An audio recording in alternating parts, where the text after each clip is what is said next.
एक ऐसे समाज की कल्पना करने का विचार करते हैं जहाँ की हर सड़क, हर नाली और निर्माण में इस्तेमाल होने वाली हर एक ईंट एक बहुत ही सख्त और तय मानक के अनुसार बनी हो। बिल्कुल। एक ऐसा शहर जो आज के किसी आधुनिक महानगर को भी अर्बन प्लानिंग के मामले में कड़ी टक्कर दे दे। हाँ, लेकिन सबसे बड़ी विडंबना ये है कि इस अद्भुत समाज का कोई भी लिखित इतिहास हम आज तक डिकोड ही नहीं कर पाए हैं। ये वाकई में इतिहास के सबसे बड़े रहस्यों में से एक है। क्योंकि आमतौर पर हम किसी भी प्राचीन सभ्यता को उनके राजाओं के बड़े बड़े यशगान, भीषण युद्धों या विशाल महलों से पहचानते हैं। लेकिन ये एक ऐसी सभ्यता है जिसकी कहानी मूक वस्तुओं मतलब ईंटों, मन को और अस्थियों के सहारे बुनी गई है। सही कहा। और आज के हमारे इस गहन अध्ययन का विषय यही है, विकसित हड़प्पा सभ्यता, जिसका कालखंड 2600 से 1900 ईसा पूर्व माना जाता है। इसे सिंधु घाटी सभ्यता भी कहते हैं। खोजे गए स्थल हड़प्पा के नाम पर इसका ये नामकरण हुआ। तो आज का हमारा मिशन ये समझना है कि कैसे केवल भौतिक वस्तुओं और पुरातात्विक अवशेषों के जरिए बिना एक भी शब्द पढ़े एक इतने उन्नत नगरीय समाज की पूरी कहानी को डिकोड किया जा सकता है। और ये तस्वीर भौगोलिक रूप से कितनी विशाल है, ये जानना भी कम दिलचस्प नहीं है। मतलब ये कोई छोटे से इलाके में सिमटी हुई सभ्यता नहीं थी। बिल्कुल नहीं। स्रोत सामग्री बताती है कि ये अफगानिस्तान के सुदूर क्षेत्रों से लेकर जम्मू, पाकिस्तान के बलूचिस्तान और नीचे भारत में गुजरात तक फैली हुई थी। सही बात है। मैंने जब नक्शे पर इसके मुख्य केंद्रों को देखा ना, जैसे हड़प्पा, मोहनजोदारो, राजस्थान का कालीबंगन और गुजरात के धौलावीरा और लोथल, तो सच में हैरानी हुई। ये अपने समकालीन किसी भी अन्य सभ्यता से कहीं ज्यादा बड़े भूभाग में फैली थी, चाहे वो मिस्र हो या मेसोपोटामिया। हाँ, तो बिना किसी पढ़ी जा सकने वाली लिपि के इतने बड़े इलाके को एक सूत्र में बांधना, ये कैसे मुमकिन हुआ होगा? देखिए, इसी सवाल का जवाब तो हमें उनकी छोड़ी हुई चीजों में खोजना है।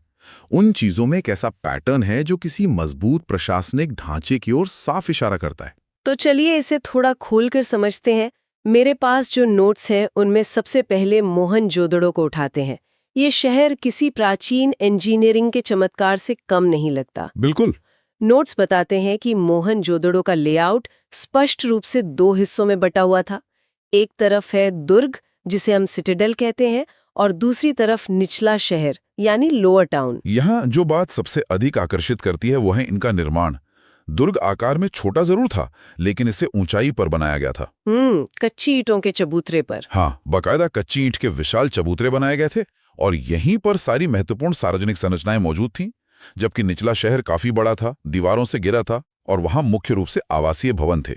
शहर का ये विभाजन साफ बताता है कि इसके पीछे बहुत गहरी प्लानिंग थी। प्लानिंग तो थी ही, पर जिस बात ने मुझे सबसे ज्यादा सोचने पर मजबूर किया वो है उनकी निर्माण सामग्री। आप ईंटों की बात कर रहे हैं? हाँ, उनकी ईंटों का एक फिक्स अनुपात था, 4:2.1 का अनुपात। मतलब ईंट की लंबाई उसकी चौड़ाई की 2 गुनी और ऊंचाई की 4 गुनी होती थी। बिल्कुल। और इसके पीछे की जटिलता को समझिए। चाहे ईंटें धूप में सुखाकर बनाई गई हों या भट्टी में पकाकर, गुजरात से लेकर अफगानिस्तान तक पूरी हड़प्पा सभ्यता की हर बस्ती में ईंटों का यही सटीक अनुपात मिलता है। ये एक असाधारण मानकीकरण है। एकदम असाधारण। ये किसी केंद्रीय योजना के बिना तो संभव ही नहीं है। ये तो सच में कमाल है। आज के समय में हमारे यहाँ कभी-कभी 2 दीवारें सीधी नहीं बन पाती और ये लोग 4000 साल पहले हजारों किलोमीटर के दायरे में एक ही साइज की ईंटें बना रहे थे। कोई ना कोई केंद्रीय संस्था तो होगी जो क्वालिटी कंट्रोल चेक करती होगी। बिल्कुल, बिना किसी कड़े निर्देश के इतने बड़े पैमाने पे एकरूपता लाना असंभव है। और ये मानकीकरण केवल ईंटों तक ही सीमित नहीं था। उनकी जल निकास प्रणाली यानी ड्रेनेज सिस्टम के बारे में पढ़कर तो मुझे लगा कि आज के कई आधुनिक शहरों को भी इनसे बहुत कुछ सीखना चाहिए। ड्रेनेज सिस्टम तो उनका मास्टरपीस था। वहाँ की सड़कें और गलियां एक ग्रिड पद्धति पर बनी थीं। वे एक दूसरे को बिल्कुल 90 डिग्री के समकोण पर काटती थी। इस पर मुझे प्रसिद्ध पुरातत्वविद अर्नेस्ट मेकी का एक कथन याद आता है। उन्होंने मोहनजोदड़ो के ड्रेनेज सिस्टम को देखकर कहा था, यह अब तक खोजी गई सर्वथा संपूर्ण प्राचीन प्रणाली है। और इसका तरीका भी कितना साइंटिफिक था। हाँ। नोट्स बताते हैं कि उन्होंने पहले नालियों के साथ गलियों की रूपरेखा तैयार की, उन्हें बनाया और फिर उसके बाद उन गलियों के अगल-बगल घरों का निर्माण किया। मतलब आज की तरह नहीं कि पहले घर बना लिए और फिर सड़क खोदकर पाइपलाइन डाल रहे हैं। बिल्कुल, ये बात बहुत हैरान करने वाली है। ये उनका बेहतरीन नागरिक बोध दर्शाता है। हर घर की कम से कम एक दीवार का गली की नाली से सटा होना जरूरी था, और नालियां पक्की ईंटों से ढकी हुई थीं। और सफाई के लिए मैनहोल भी तो थे ना? हाँ, समय समय पर सफाई के लिए बाकायदा मैनहोल बनाए गए थे। वे सार्वजनिक स्वास्थ्य को लेकर बहुत जागरूक थे। स्वास्थ्य के साथ साथ वे अपनी एकांतता यानी प्राइवेसी को लेकर भी बहुत गंभीर थे। जब मैंने उनके गृह स्थापत्य के बारे में पढ़ा तो मुझे लगा कि वे लोग शायद बहुत ही इंट्रोवर्ट रहे होंगे। ऐसा क्यों लगा? क्योंकि घर के भूतल यानी ग्राउंड फ्लोर की दीवारों पर कोई खिड़की होती ही नहीं थी। हाँ, ये एक बहुत दिलचस्प डिजाइन चॉइस है। और मुख्य द्वार इस तरह से बनाया जाता था कि कोई भी बाहर से सीधे घर के आंतरिक भाग या आंगन को न देख सके। दरअसल आंगन घर का केंद्र होता था। वहां खाना पकाने और कटाई जैसे काम होते थे, खासकर गर्म और शुष्क मौसम में। तो प्राइवेसी के साथ साथ वो मौसम के अनुकूल एक डिजाइन भी था। और जल प्रबंधन का तो ये आलम था कि अकेले मोहनजोदड़ो शहर में लगभग 700 कुएं पाए गए हैं। 700 कुएं, और वो भी इस तरह डिजाइन किए गए थे कि राहगीर भी बाहर से आकर पानी पी सके। सही कहा। कुओं से याद आया, दुर्ग वाले हिस्से में जो सार्वजनिक संरचनाएं मिली हैं, वहां एक विशाल स्नानागार का भी जिक्र है, द ग्रेट बाथ। हाँ, ये आंगन में बना एक आयताकार जलाशय है। इसकी खासियत यह है कि इसके तल को जिप्सम के गारे से पूरी तरह जलबद्ध यानी वाटर टाइट किया गया था। क्या ये अनुष्ठानिक स्नान के लिए था? विद्वानों का यही मानना है कि इसका प्रयोग किसी विशेष धार्मिक या अनुष्ठानिक स्नान के लिए किया जाता था। वहीं पास में एक विशाल माल गोदाम के अवशेष भी मिले हैं, जिसका केवल ईंटों वाला निचला हिस्सा ही समय की मार झेल पाया है। माल गोदाम की बात आते ही ये सवाल आना स्वाभाविक है कि आखिर ये लोग खाते क्या थे? इतने बड़े शहर की आबादी का पेट कैसे भरता था? अगर हम इसे एक बड़ी परिप्रेक्ष्य में देखें तो उनका आहार काफी विविध था। मैंने जब उनकी डाइट की लिस्ट देखी तो उसमें गेहूं, जौ, दाल, सफेद चना और तिल शामिल थे। मतलब चने और तिल, ये तो बिल्कुल आज के हमस जैसी डिश के इंग्रेडिएंट्स लग रहे हैं। ये तुलना काफी मजेदार है। और इसके अलावा गुजरात के स्थलों से तो बाजरे के दाने भी मिले हैं। और जानवरों का क्या वे मांसाहारी भी थे? बिल्कुल। पुरातत्वविदों ने मवेशी, भेड़, बकरी, भैंस और सुअर जैसे जानवरों की हड्डियां खोजी हैं। इससे पता चलता है कि इन जानवरों को पाला जाता था। लेकिन इतनी बड़ी आबादी के लिए वो खेती कैसे करते थे? कृषि प्रौद्योगिकी बहुत ही उन्नत थी उस समय। हरियाणा के बनावली और चोलिस्तान के क्षेत्रों में मिट्टी के बने हल के प्रतिरूप मिले हैं, मॉडल्स। हाँ, लकड़ी के असली हल तो समय के साथ नष्ट हो गए होंगे, लेकिन पकी मिट्टी के खिलौनों ने हमें बता दिया कि वे हल का इस्तेमाल करते थे। स्रोत सामग्री में राजस्थान के कालीबंगन का भी एक बहुत ही जबरदस्त जिक्र है। वहां एक पूरे जुते हुए खेत के साक्ष्य मिले हैं। हाँ, और उस खेत की खासियत ये थी कि हल रेखाएं एक दूसरे को समकोण पर काटती थीं। इसका मतलब वे एक साथ दो अलग अलग फसलें उगाते थे? एकदम सही। ये दर्शाता है कि एक ही खेत में एक साथ दो फसलें उगाई जाती थीं। यह है उनकी कृषि विज्ञान की गहरी समझ को दिखाता है। खाने पीने और खेती की बात हो गई, अब थोड़ा समाज के ढांचे को समझते हैं। मैंने पढ़ा कि सामाजिक भिन्नताओं का पता लगाने के लिए पुरातात्विक दैनिक उपयोग की वस्तुओं और विलासिता की वस्तुओं के बीच अंतर करते हैं। यह एक बहुत ही प्रामाणिक तरीका है इतिहास को समझने का। जैसे पत्थर की चक्कियां, सुइयां, मिट्टी के बर्तन तो हर जगह मिलते हैं, लेकिन फयांस जैसी चीजें केवल बड़ी बस्तियों में मिली हैं। ये फयांस आखिर था क्या? फयांस एक प्रकार का कृत्रिम पदार्थ था। इसे घिसी हुई रेत या बालू, रंग और चिपचिपे पदार्थ के मिश्रण को पकाकर बनाया जाता था। तो इससे बनाना काफी मुश्किल रहा होगा। बहुत कठिन और खर्चीला काम था जी। इसीलिए इसके छोटे पात्रों को कीमती और विलासिता की वस्तु माना जाता था। ये ज्यादातर मोहनजोदड़ो या हड़प्पा जैसे बड़े शहरी केंद्रों तक ही सीमित थे। एक और बहुत रोचक तथ्य जो मुझे स्रोतों में मिला वो ये कि मिस्र के लोगों की तरह हड़प्पावासी मृतकों के साथ भारी मात्रा में सोना या बहुमूल्य वस्तुएं दफनाने में विश्वास नहीं करते थे। हाँ, उनकी कब्रों में तांबे के दर्पण या कुछ मन के जरूर मिले हैं, लेकिन कोई बड़ा खजाना नहीं। ऐसा लगता है कि वे बहुमूल्य चीजों को जमीन में गाड़ने के बजाय रोजमर्रा में इस्तेमाल करने में ज्यादा यकीन रखते थे। बिल्कुल। और शिल्प उत्पादन की अगर बात करें तो मोहनजोदड़ो तो बहुत बड़ा शहर था, लेकिन चन्हूदड़ो नाम की एक छोटी सी बस्ती का जिक्र करना बहुत जरूरी है। चन्हूदड़ो? वो बस्ती तो मात्र 7 हेक्टेयर की थी ना? हाँ, मात्र 7 हेक्टेयर की, लेकिन ये पूरी तरह से शिल्प उत्पादन में लगी हुई थी। एक तरह का प्राचीन इंडस्ट्रियल हब। तो वहां किस तरह का शिल्प होता था? वहाँ मनके बनाना, शंख की कटाई, धातु कर्म और मोहर निर्माण का काम बड़े पैमाने पर होता था। हाँ, उन्होंने सामग्री के अनुसार तकनीकें विकसित कर ली थीं। जैसे मुलायम सेलखड़ी पत्थर से मनके बनाना तो आसान था, लेकिन कॉर्निलियन या जैस्पर जैसे कठोर पत्थरों और तांबा, कांसा, सोना जैसे धातुओं के लिए बहुत जटिल तकनीकों की जरूरत होती थी। और जाहिर है ये सारा कच्चा माल उनके पास आसपास तो उपलब्ध होगा नहीं। बिल्कुल इसके लिए व्यापारिक मार्ग बहुत मजबूत रहे होंगे। बिल्कुल। स्रोत बताते हैं कि कच्चा माल बैलगाड़ियां और नदी मार्गों से दूर दूर से लाया जाता था। खूबसूरत नीले रंग का लाजवर्द मणि अफगानिस्तान के शोरतुघई से लाते थे। और तांबा राजस्थान की खेतरी से आता था, कॉर्निलियन गुजरात के लोथल से, और शंख नागेश्वर और बालाकोट जैसे तटीय इलाकों से। यहाँ बात बहुत दिलचस्प हो जाती है, क्योंकि उनका व्यापार सिर्फ भारतीय उपमहाद्वीप तक सीमित नहीं था। मेसोपोटामिया के प्राचीन लेखों में एक क्षेत्र को मेलूहा कहा गया है, जिसे नाविकों का देश बताया गया है। हाँ, और पुरातात्विक साक्ष्य इस बात की पुष्टि करते हैं कि ये मेलूहा वास्तव में हड़प्पा क्षेत्र ही था। सुदूर क्षेत्रों से संपर्क के कई प्रमाण हैं। जैसे ओमान में वो काली मिट्टी की परत चढ़ा हड़प्पाई मर्तबान मिला है। सही कहा। और फारस की खाड़ी की मोहर पर हड़प्पा के कुबड़दार बैल का चित्र मिला है।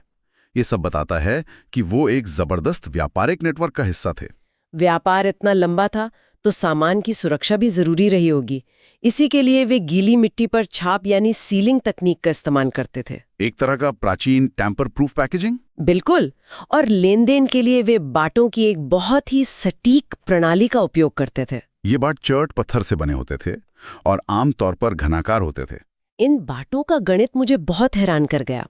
ये 1, 2, 4, 8 से लेकर 12,800 तक की द्विआधारी यानी बाइनरी प्रणाली का पालन करते थे। आज से 4,000 साल पहले इस तरह की मानकीकृत गणितीय प्रणाली का होना सच में अविश्वसनीय है। लेकिन इन मोहरों और चीजों पर जो लिखावट मिलती है वो अभी तक एक रहस्य है। हाँ, हड़प्पाई लिपि एक चित्रात्मक लिपि थी।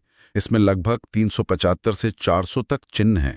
और ये दाईं से बाईं ओर लिखी जाती थी ना? साक्ष्यों को देखकर तो यही प्रतीत होता है, लेकिन आज तक कोई इसे पढ़ नहीं पाया है। यही सबसे बड़ी पहेली है। तो फिर इतनी विशाल और व्यवस्थित सभ्यता को चला कौन रहा था? शासक कौन था? ये भी एक बड़ा सवाल है। कुछ पुरातात्विकों ने एक मूर्ति को मेसोपोटामिया की तर्ज पर पुरोहित राजा या प्रीस्ट किंग का नाम दे दिया, लेकिन असलियत किसी को नहीं पता। स्रोतों में सत्ता को लेकर 3 मुख्य सिद्धांत चर्चा में हैं। पहला ये कि ये एक संगठित राज्य था, क्योंकि ईंटों और नगर नियोजन में जो अद्भुत समानता है वो बिना किसी केंद्रीय सत्ता के संभव नहीं है। दूसरा सिद्धांत ये है कि कोई शासक नहीं था, सभी समान थे। और तीसरा ये कि कई शासक थे, हर शहर का अपना शासक। सत्ता का स्वरूप जो भी रहा हो, लेकिन ये सभ्यता हमेशा के लिए नहीं टिक पाई। लगभग 1800 ईसा पूर्व के आसपास हमें इसके पतन के संकेत मिलने लगते हैं। बाटों, मोहरों और विशिष्ट मनकों का लुप्त होना शुरू हो गया था। बड़े नियोजित निर्माणों का अंत हो गया। इसके क्या कारण रहे होंगे? संभावित कारणों में जलवायु परिवर्तन, वनों की कटाई, अत्यधिक बाढ़ या नदियों का सूखना और अपना मार्ग बदल लेना शामिल माना जाता है।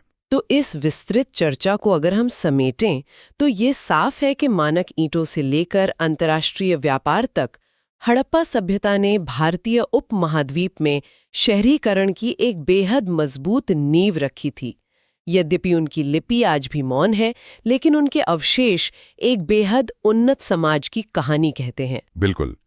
और इस चर्चा के अंत में एक बहुत ही गहरा और विचारोत्तेजक प्रश्न उभरकर सामने आता है। वो क्या? देखिए, चूंकि इस महान सभ्यता का पूरा इतिहास उनकी लिखाई से नहीं, बल्कि उनके द्वारा पीछे छोड़ी गई रोजमर्रा की भौतिक वस्तुओं, ईंटों, मनकों और अस्थियों से बुना गया है, तो यह सोचने वाली बात है कि यदि आज की हमारी आधुनिक सभ्यता अचानक विलुप्त हो जाए, तो हजारों साल बाद आने वाले पुरातत्वविद हमारे द्वारा छोड़ी गई किन मूक वस्तुओं के आधार पर हमारे जीवन का विश्लेषण करेंगे। ये तो बहुत ही दिलचस्प ख्याल है। और क्या वे उन वस्तुओं के आधार पर हमारे बारे में कोई बिल्कुल ही गलत लेकिन दिलचस्प निष्कर्ष निकाल लेंगे? ये एक ऐसा सवाल है जो इतिहास और हमारे आज को एक नए नजरिए से देखने पर मजबूर कर देता है। इस नई गहन चर्चा में स्वागत है। आज का हमारा मिशन बहुत ही स्पष्ट और बेहद खास है। बिल्कुल। हमारे पास ऐतिहासिक स्रोतों, कुछ शोध पत्रों और पुरातात्विक दस्तावेजों का एक पूरा पुलिंदा है, जिसके जरिए हम भारतीय इतिहास के उस 1000 साल के सबसे परिवर्तनकारी कालखंड को खंगालने वाले हैं। जिसने हमारे प्रशासन, अर्थव्यवस्था और समाज की एक ऐसी नींव रखी जिसका असर आज तक महसूस किया जा सकता है। हाँ, हम बात कर रहे हैं लगभग 600 ईसा पूर्व से लेकर 600 ईस्वी तक के उस दौर की। ये वो समय था जब पहली बार विशाल साम्राज्यों का उदय हो रहा था, कृषि में क्रांतियां हो रही थीं और नए नगर बस रहे थे। बिल्कुल। लेकिन इस पूरी कहानी की शुरुआत इन प्राचीन कालखंडों से नहीं होती, बल्कि 1830 के दशक में हुए एक ऐसे रहस्य उद्घाटन से होती है जिसने अचानक से पूरे अतीत को एक आवाज दे दी। हाँ, ये इतिहास का एक ऐसा पल था जिसने सब कुछ बदल कर रख दिया। जरा सोचिए, हजारों सालों से चट्टानों और खंभों पर कुछ लिखा हुआ था जिसे कोई पढ़ नहीं पा रहा था। और फिर जेम्स प्रिंसेप नाम के एक अधिकारी ने ब्राह्मी और खरोष्ठी लिपियों का अर्थ निकाल लिया। ये खोज अपने आप में एक बहुत बड़ी वैज्ञानिक और ऐतिहासिक उपलब्धि थी। इस खोज से पहले के हालातों को समझना बहुत जरूरी है। हाँ, क्योंकि उससे पहले तो कुछ पता ही नहीं था। बिल्कुल। उससे पहले जब इतिहासकार या विद्वान प्राचीन भारतीय इतिहास को समझने की कोशिश करते थे तो उनके पास केवल कुछ ग्रंथ या मिथक होते थे। लेकिन जब जेम्स प्रिंसेप ने इन लिपियों को पढ़ा तो जैसे पत्थर बोलने लगे। सबसे बड़ा चमत्कार तब हुआ जब उन्होंने अभिलेखों में बार बार आने वाले एक शब्द का अर्थ समझा। पियादस्सी। हाँ, पियादस्सी, यानी मनोहर मुखाकृति वाला राजा। शुरुआत में ये एक बड़ी पहेली थी कि आखिर ये राजा है कौन। मतलब कोई नाम नहीं था, बस एक उपाधि थी। सही कहा।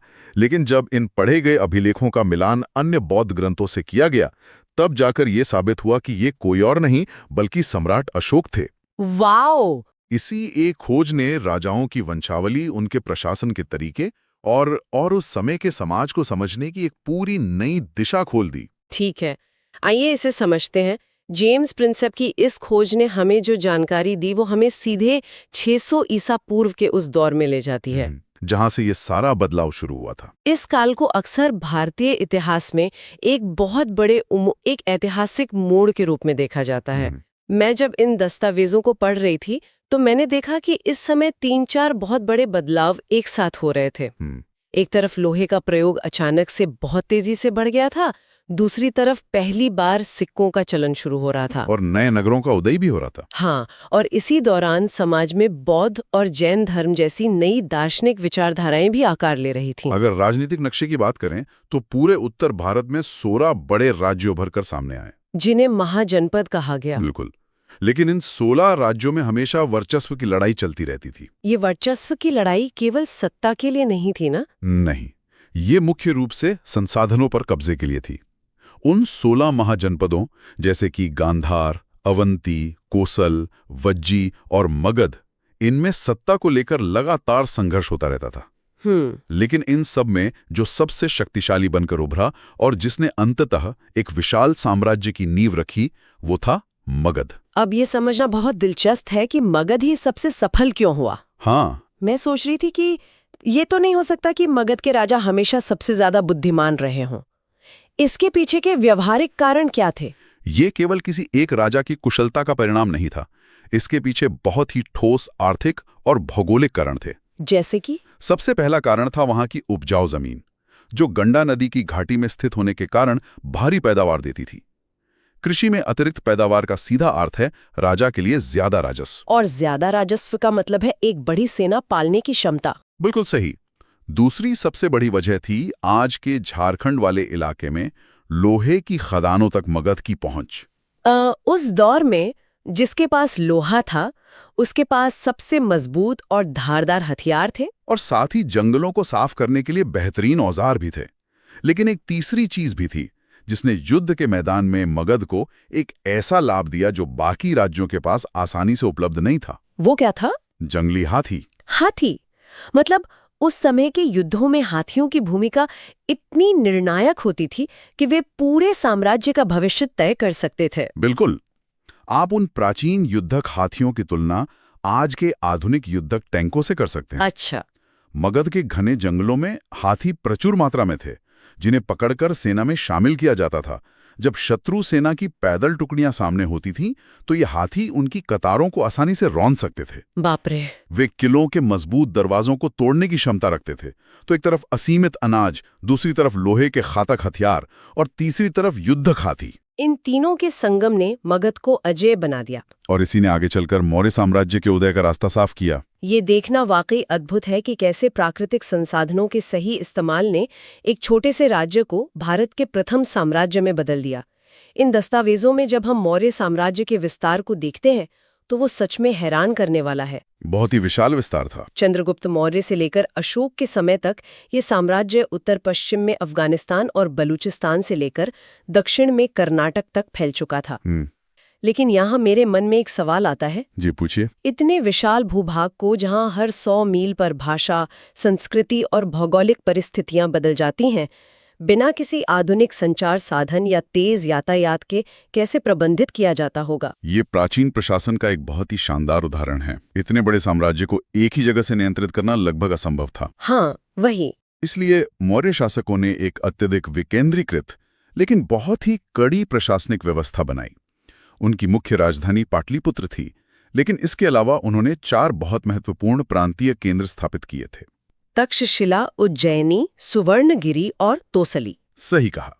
इन स्थानों का चुनाव कोई संयोग नहीं था। तो क्या इन जगहों को किसी खास रणनीतिक कारण से चुना गया था? बिल्कुल। अगर आप नक्शे पर देखें तो तक्षशिला और उज्जैनी लंबी दूरी के प्रमुख व्यापारिक मार्गों पर स्थित थे। वहां से व्यापार पर नजर रखी जाती थी और कर वसूला जाता था। और सुवर्णगिरी? दक्षिण में सुवर्णगिरी का शाब्दिक अर्थ ही सोने का पहाड़ है। कर्नाटक की सोने की खदानों पर नियंत्रण रखने के लिए इस केंद्र का होना बहुत जरूरी था, क्योंकि इतनी बड़ी सेना को वेतन देने और साम्राज्य को चलाने के लिए अथाह धन की आवश्यकता थी। और इस पूरे साम्राज्य की सुरक्षा और विस्तार का जिम्मा उस समय की सबसे विशाल सेना पर था। यूनानी स्रोतों के दस्तावेज बताते हैं कि मौर्य सेना के प्रशासन के लिए एक विशेष सैन्य समिति बनाई गई थी, जिसके अधीन 6 अलग-अलग उपसमितियां काम करती थीं। मैंने इन 6 उपसमितियों के बारे में पढ़ा तो मुझे बहुत आश्चर्य हुआ। मतलब उस जमाने में भी सैन्य प्रशासन में इतना ज्यादा सूक्ष्म प्रबंधन, जिसे हम आज माइक्रो मैनेजमेंट कहते हैं, वो किया जाता था। इतने बड़े पैमाने पर सेना को चलाना कोई साधारण बात नहीं थी। ये एक बहुत ही जटिल लॉजिस्टिक चुनौती थी। हाँ। पहली उपसमिति नौसेना का काम देखती थी, दूसरी यातायात और खान पान का प्रबंधन करती थी, तीसरी पैदल सैनिकों का संचालन करती थी, चौथी अश्वारोहियों का, पांचवी रथों का और छठी उपसमिति हाथियों का काम देखती थी। जरा दूसरी उपसमिति के काम की कल्पना कीजिए, जो रसद वाली थे। हाँ, हजारों हाथियों और घोड़ों के लिए रोजाना चारे का इंतजाम करना, लाखों सैनिकों के लिए भोजन की व्यवस्था करना और युद्ध के भारी उपकरणों को ढोने के लिए अनगिनत बैलगाड़ियों का प्रबंधन करना। अगर ये यातायात और रसद वाली समिति विफल हो जाती तो पूरी की पूरी सेना बिना लड़े ही भूखों मर जाती। बिल्कुल। ये तो रसद और आपूर्ति की एक बहुत ही आधुनिक व्यवस्था जैसी लगती है। लेकिन सिर्फ तलवार और सेना के दम पर कोई भी साम्राज्य हमेशा के लिए तो राज नहीं कर सकता। नहीं, कभी नहीं। शायद अशोक ने भी ये बात समझ ली थी। कलिंग युद्ध के भारी नरसंहार के बाद जब अशोक ने युद्ध न करने का फैसला किया तो उन्होंने साम्राज्य को बांधे रखने के लिए एक नई नीति अपनाई, जिसे धम्म कहा गया। लेकिन क्या ये धम्म सचमुच केवल एक नैतिक और आध्यात्मिक विचार था, या फिर इतने विविधतापूर्ण और विशाल साम्राज्य को बिना हथियारों के नियंत्रण में रखने का एक चतुर राजनीतिक साधन भी था? ये एक बहुत ही गहरा सवाल है।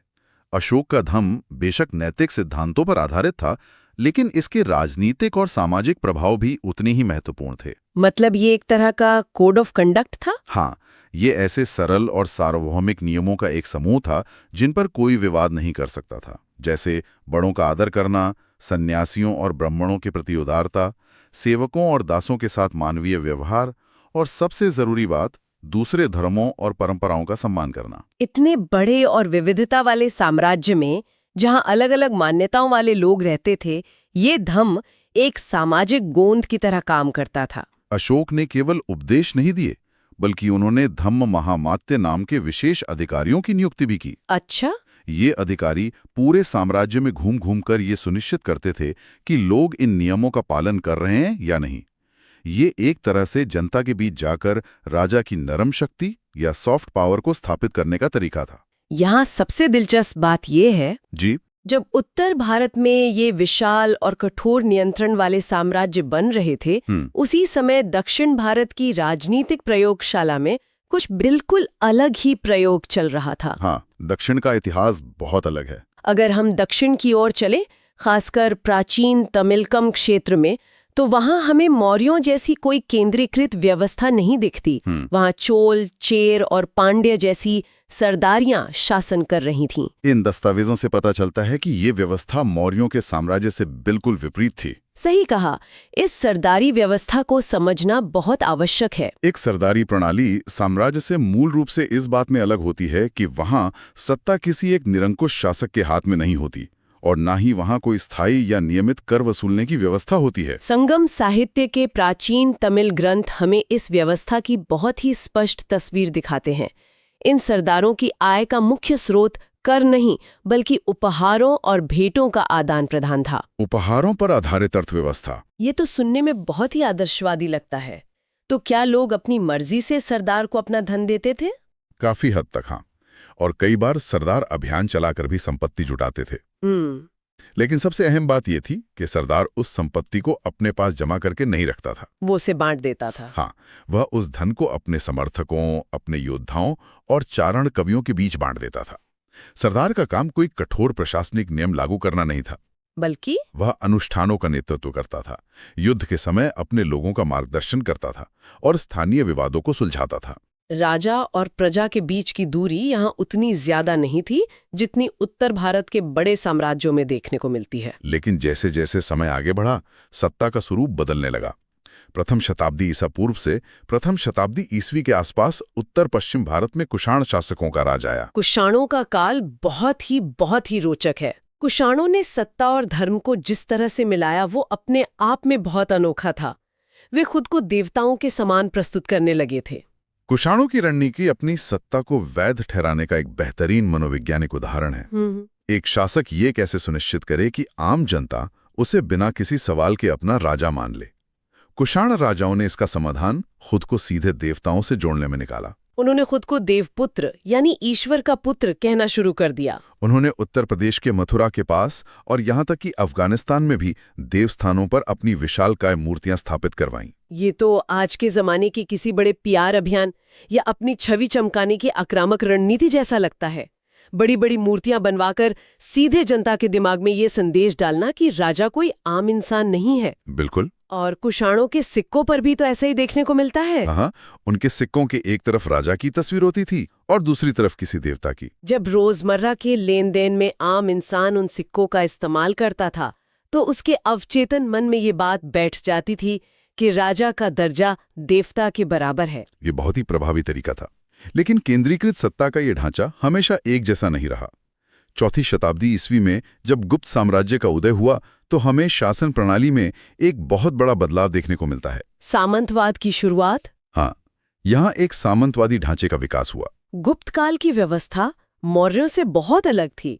यहाँ शक्ति केवल एक सम्राट के हाथों में सिमटी हुई नहीं थी। गुप्त काल में सामंतों की भूमिका बहुत शक्तिशाली हो गई थी। ये सामंत ऐसे स्थानीय जमींदार या शासक होते थे जिनका जमीन और वहां के संसाधनों पर पूरा नियंत्रण होता था। गुप्त सम्राट सीधे तौर पर हर गांव या शहर पर राज नहीं करते थे, बल्कि वे इन सामंतों पर निर्भर होते थे जो जरूरत पड़ने पर राजा को सैन्य सहायता और संसाधन उपलब्ध कराते थे। इस व्यवस्था में एक बड़ा जोखिम भी था कि सामंत बगावत कर दें। बिल्कुल। अगर कोई सामंत बहुत अधिक संसाधन जुटा लेता था तो वो खुद को स्वतंत्र घोषित कर सकता था या राजा भी बन सकता था। इस दौर में राजाओं को अपनी श्रेष्ठता साबित करने के लिए लगातार प्रशस्तियां लिखवानी पड़ती थीं।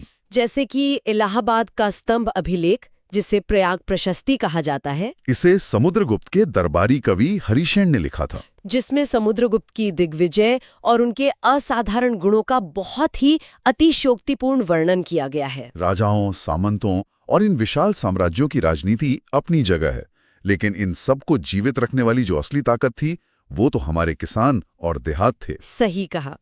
इस 1000 साल के कालखंड में जो सबसे बड़ी आर्थिक क्रांति हुई वो खेतों में हो रही थी।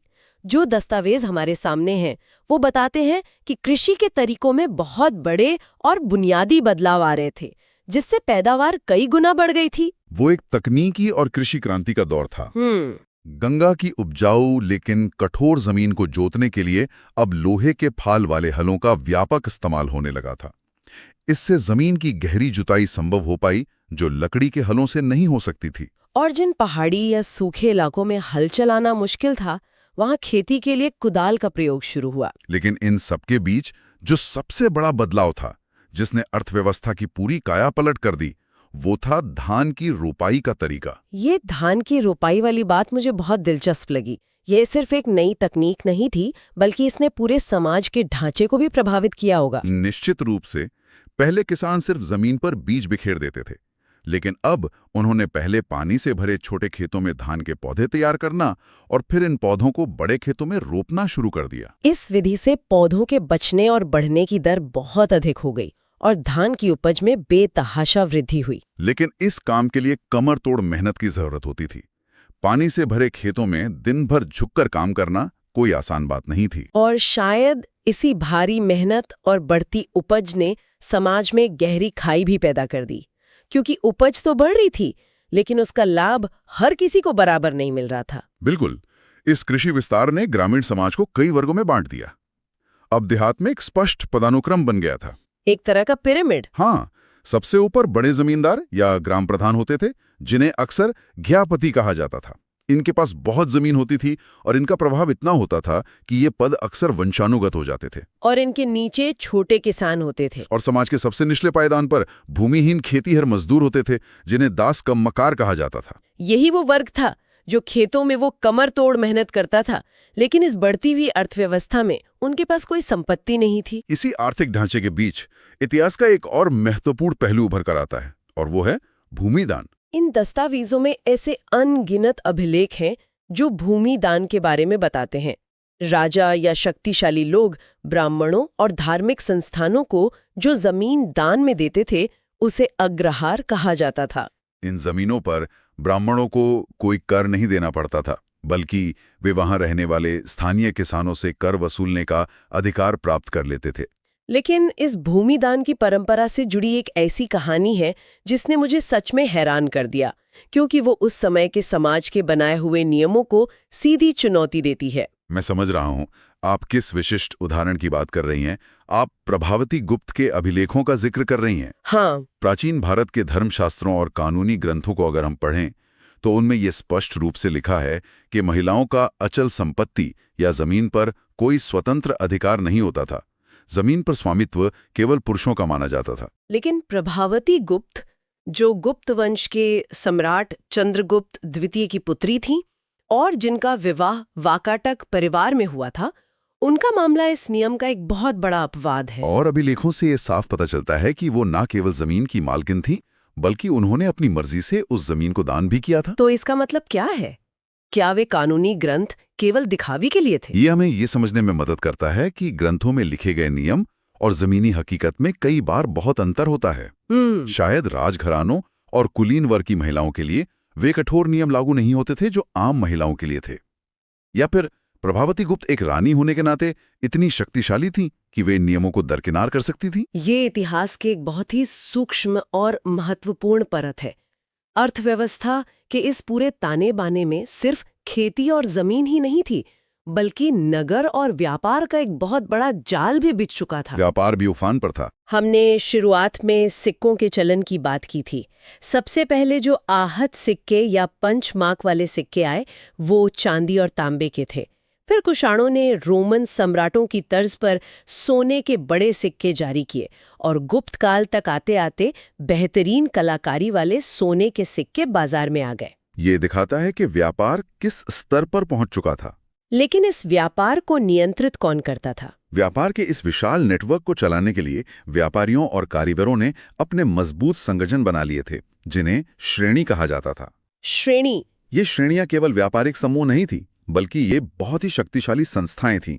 ये कच्चे माल की खरीद से लेकर तैयार माल को बाजारों में बेचने तक पूरी प्रक्रिया को नियंत्रित करती थीं। वाह! इनकी ताकत का अंदाजा आप इस बात से लगा सकती हैं कि ये श्रेणियां प्राचीन काल के बैंकों की तरह काम करती थीं। मतलब लोग इनमें पैसे जमा करते थे? हाँ, आम लोग अपने जीवन घन की जमा पूंजी इन श्रेणियों के पास जमा कर सकते थे, क्योंकि उन्हें राजा से ज्यादा इन व्यापारिक संघों पर भरोसा था। रोम से लेकर चीन और दक्षिण पूर्व एशिया तक भारतीय व्यापारियों ने मसालों, कपड़ों और मोतियों का जो अंतर्राष्ट्रीय व्यापार फैलाया था, उसकी रीढ़ की हड्डी यही श्रेणियां थीं। ये पूरी यात्रा सच में अद्भुत रही है। मगध के लोहे और हाथियों से लेकर मौर्यों के विशाल प्रशासन तक, दक्षिण की सरदारी व्यवस्था से लेकर कुषाणों की देवतुल्य मूर्तियों तक, और फिर लोहे के हल से लेकर अंतर्राष्ट्रीय व्यापार की श्रेणियों तक। हमने बहुत सी चीजें कवर की हैं। हमने इस 1000 साल के इतिहास के कई पन्ने पलटे हैं, लेकिन इन सब बातों को जानने के बाद हमें उस चेतावनी पर भी बात करनी चाहिए जो इन ऐतिहासिक स्रोतों के साथ जुड़ी हुई है। अगर हम इसे व्यापक संदर्भ में देखें जी, तो ये समझना बहुत जरूरी है कि आज हम प्राचीन इतिहास के बारे में जो कुछ भी जानते हैं, उसका एक बहुत बड़ा हिस्सा हमें इन्हीं अभिलेखों और ग्रंथों से मिला है।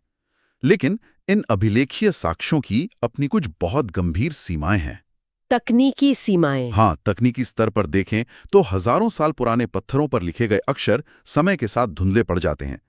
कई अभिलेख टूट चुके हैं और उनका बहुत सारा हिस्सा हमेशा के लिए गायब हो चुका है, जिससे उनका सही अर्थ निकालना बहुत चुनौतीपूर्ण हो जाता है। लेकिन बात सिर्फ टूटे हुए अक्षरों की नहीं है। इससे भी बड़ा सवाल तो ये है कि ये इतिहास लिखा किसने है और उसमें किसका नजरिया शामिल है। बिल्कुल सही दिशा में सोच रही हैं आप। इन दस्तावेजों में एक बहुत बड़ा अंतर्निहित पक्षपात मौजूद है। हमें ये पूछना चाहिए कि ये बड़े बड़े पत्थर के खंभे, तांबे की प्लेटें और प्रशस्तियां लिखवाने का खर्च कौन उठा सकता था? जाहिर है ये काम केवल राजा, बड़े जमींदार, धनी व्यापारी या शक्तिशाली संस्थाएं ही कर सकती थीं। सही बात है। इसलिए इन अभिलेखों में हमें वही पढ़ने को मिलता है जो ये शक्तिशाली लोग चाहते थे कि भविष्य की पीढ़ियां पढ़ें। वे अपनी विजय की गाथाएं, अपने दान पुण्य और अपनी महानता का बखान करते थे। लेकिन उस दौर के एक आम किसान की जिंदगी कैसी थी? वही तो। वो भूमिहीन मजदूर जो पानी से भरे खेतों में दिन भर धान की रोपाई करता था, उसकी खुशियां क्या थीं? वो कारीगर जो श्रेणियों के लिए दिन रात काम करता था, उसके संघर्ष क्या थे? इन आम लोगों की आवाज, उनकी रोजमर्रा की जिंदगी और उनकी परेशानियां इन शाही अभिलेखों में कहीं भी दर्ज नहीं है। हम जो इतिहास पढ़ते हैं वो काफी हद तक सत्ता के गलियारों का इतिहास है, आम आदमी का नहीं। ये एक बहुत ही महत्वपूर्ण बात है। इस पूरी चर्चा से हम केवल प्राचीन भारत के साम्राज्यों और अर्थव्यवस्था के बारे में नहीं सीखते, बल्कि ये हमें एक बहुत ही जरूरी कौशल भी सिखाता है। आलोचनात्मक दृष्टिकोण। हाँ, चीजों को गहराई से विश्लेषण करने की क्षमता। जब भी हम कोई सूचना पढ़ते हैं, चाहे वो हजारों साल पुराना कोई पत्थर का लेख हो या आज के समय का कोई समाचार पत्र, हमें हमेशा खुद से ये सवाल पूछना चाहिए कि ये जानकारी किसने दी है, इसका उद्देश्य क्या है, और सबसे जरूरी बात, इसमें किसकी कहानी और किसकी आवाज छूट गई है। बिल्कुल। और इस विस्तृत विश्लेषण को समाप्त करने से पहले हमारे श्रोताओं के लिए ये सोचने वाली बात है। कल्पना कीजिए, आज से 2000 साल बाद जब भविष्य के इतिहासकार हमारे आज के समाज को समझने के लिए खुदाई करेंगे, तो क्या होगा? अगर उन्हें केवल हमारे सरकारी स्मारक, बड़ी बड़ी इमारतें, अरबपतियों के बैंक खाते या कुछ चुनिंदा आधिकारिक दस्तावेज ही मिले। ये एक बहुत ही डरावना विचार है। और क्या हो अगर हमारे रोजमर्रा के मैसेजेस, हमारी आम बातचीत, हमारी डायरियां और एक साधारण इंसान की कहानियां उस डिजिटल दुनिया के साथ ही हमेशा के लिए मिट जाएं? तो वे भविष्य के लोग हमारे आज के समाज के बारे में कैसी कैसी गलत धारणाएं बना लेंगे? यह हमें इस बात का एहसास दिलाता है कि इतिहास हमेशा वो नहीं होता जो वास्तव में हुआ था, बल्कि इतिहास वो होता है जो समय की मार झेल कर बचा रह जाता है। इस गहन चर्चा में हमारे साथ जुड़ने के लिए बहुत बहुत धन्यवाद। मिलते हैं अगली बार एक नए विषय और एक नई गहराई के।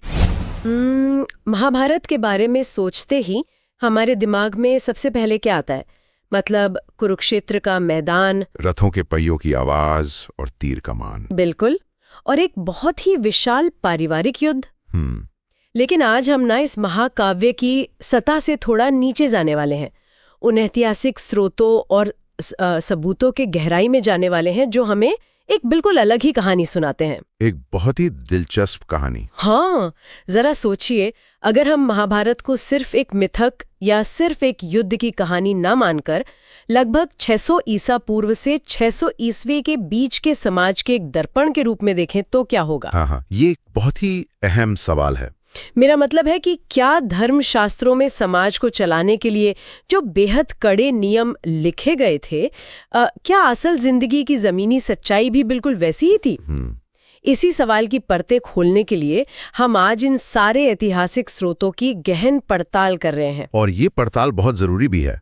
मुझे तो ये सोचकर ही हैरानी होती है कि 1951-52 में जब बीबी लाल ने हस्तिनापुर नाम के गांव में पुरातात्विक खुदाई की थी ना, तो मिट्टी के नीचे दबे उन बर्तनों और दीवारों ने और लगभग 1000 सालों में रचे गए ग्रंथों ने प्राचीन भारत को देखने का हमारा नजरिया ही बदल दिया। बिल्कुल सही कह रही हैं। और देखिए, इस नजरिए को पूरी तरह से पलटने में एक और बहुत बड़ी घटना का हाथ था। मैं बात कर रहा हूं उस बेहद महत्वाकांक्षी शोध की जिसे वीएस सुखथांकर ने 1919 में शुरू किया था। आहा, वो समालोचनात्मक संस्करण वाला प्रोजेक्ट? हाँ, वही। अब जरा उस समय की कल्पना कीजिए। ना इंटरनेट था, ना कोई डिजिटल डेटा। इस टीम ने कश्मीर के भोजपत्रों से लेकर केरल के ताड़पत्रों तक पूरे उपमहाद्वीप से महाभारत की अनगिनत पांडुलिपियों को इकट्ठा किया। बाप रे, ये तो बहुत ही मुश्किल काम रहा होगा। बहुत मुश्किल। उन्होंने उन सबको पढ़ा और एक एक श्लोक का मिलान किया। और पता है, इस काम को पूरा होने में 1-2 नहीं, पूरे 47 वर्ष लग गए। 47 साल! मतलब किसी शोधकर्ता की पूरी जिंदगी सिर्फ एक ग्रंथ के अलग अलग संस्करणों को मिलाने में ही निकल गई। जी हाँ। और जब 13,000 पृष्ठों का वो समालोचनात्मक संस्करण तैयार हुआ ना, तो नतीजे वाकई चौंकाने वाले थे। तो इसका सबसे बड़ा निष्कर्ष क्या निकला? मतलब इतनी मेहनत के बाद क्या साबित हुआ? सबसे बड़ा निष्कर्ष ये था कि उत्तर से लेकर दक्षिण तक मूल कथा तो एक ही थी, लेकिन क्षेत्रीय स्तर पर अनगिनत बदलाव और अलग अलग परंपराएं मौजूद थीं। अच्छा। इस खोज ने यह साबित कर दिया कि समाज किसी एक कठोर नियम या एक ही रंग में नहीं रंगा था। ये कोई ऐसी व्यवस्था नहीं थी जहां सब कुछ ऊपर से तय होता था और लोग बस आंख मूंदकर उसे मान लेते थे। यानी समाज के भीतर ही कई तरह के टकराव चल रहे थे। बिल्कुल, टकराव थे, समझौते थे और नए विचार लगातार जन्म ले रहे थे। चलिए इसे थोड़ा सुलझाते हैं। सबसे पहले बात करते हैं सत्ता और परिवार के नियमों की।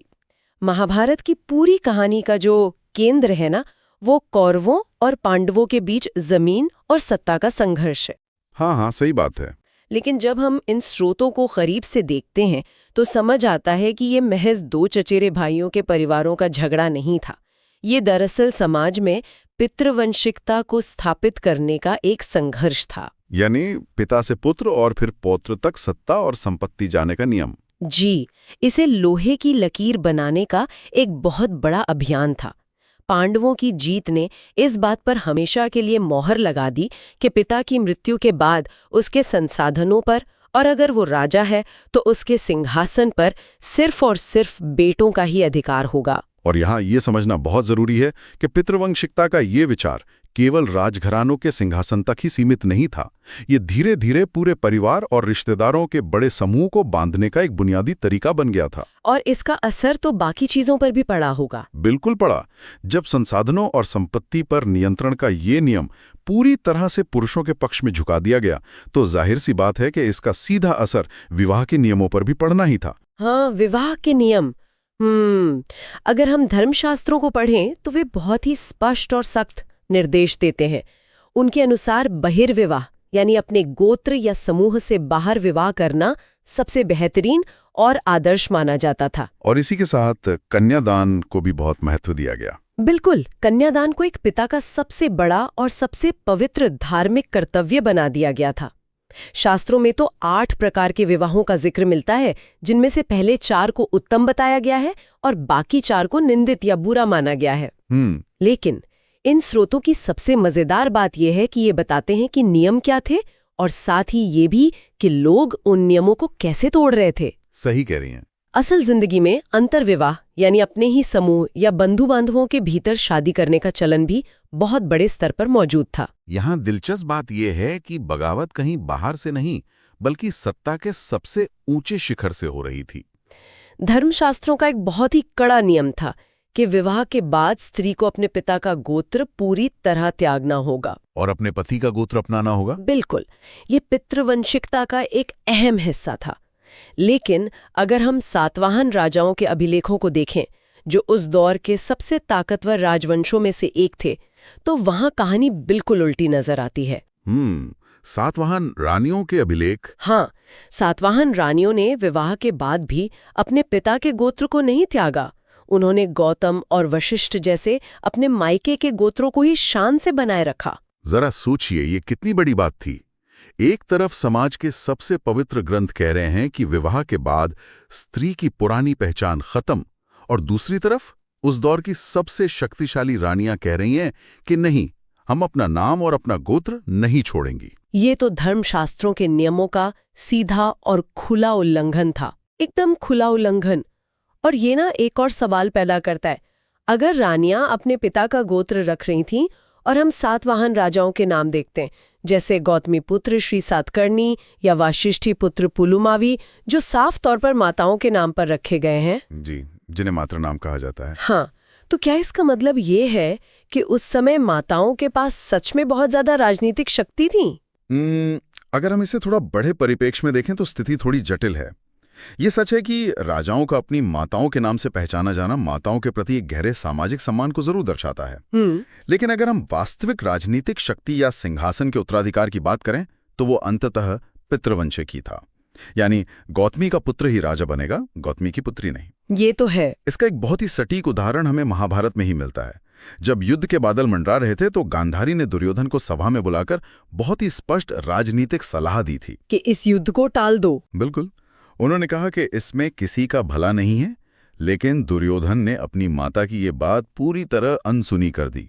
ये दिखाता है कि माताओं का दर्जा चाहे कितना भी ऊंचा क्यों ना हो, जब बात सत्ता के अंतिम फैसलों की आती थी तो उनका नियंत्रण बेहद सीमित हो जाता था। तो सत्ता की चाबी अंततः पुरुषों के ही हाथ में थी, और इस सत्ता को बनाए रखने के लिए एक और बहुत बड़ी व्यवस्था खड़ी की गई थी, वर्ण व्यवस्था। जी, वर्ण व्यवस्था। ऋग्वेद के पुरुष सूक्त में इस पूरे सामाजिक विभाजन को एक दैवीय व्यवस्था बता दिया गया।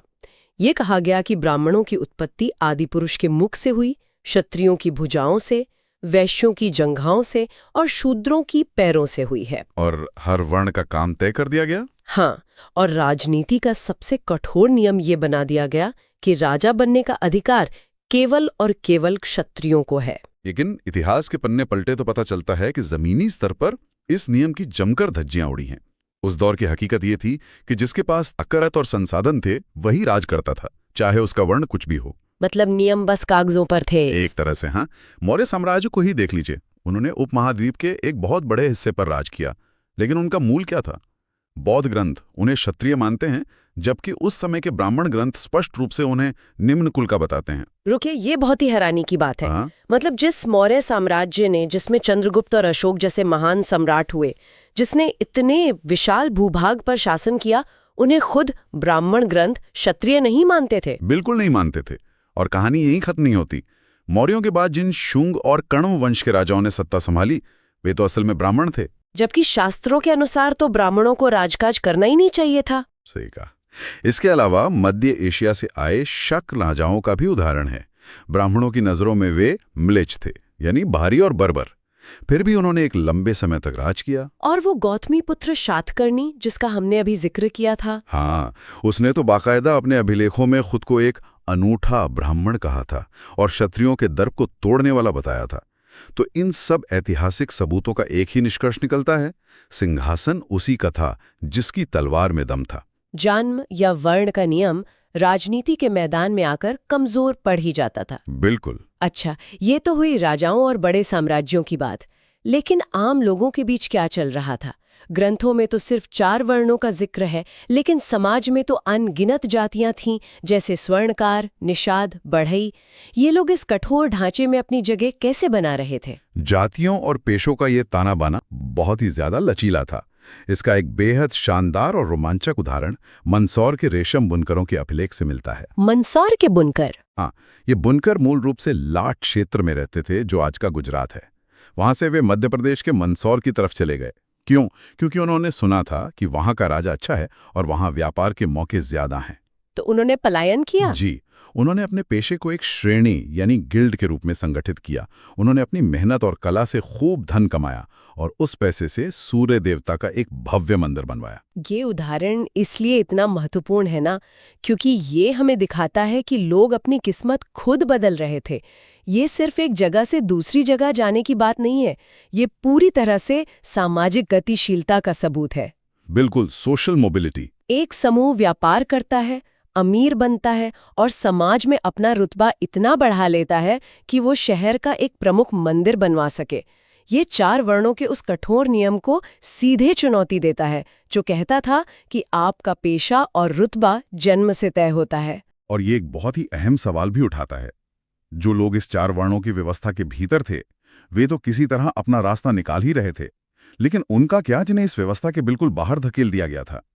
जैसे जंगलों में रहने वाले शिकारी या निषाद। हाँ, एकलव्य का किस्सा यही तो बताता है कि कैसे व्यवस्था को चुनौती देने वाले एक निषाद को मुख्यधारा से बाहर रखने के लिए उसका अंगूठा तक मांग लिया गया।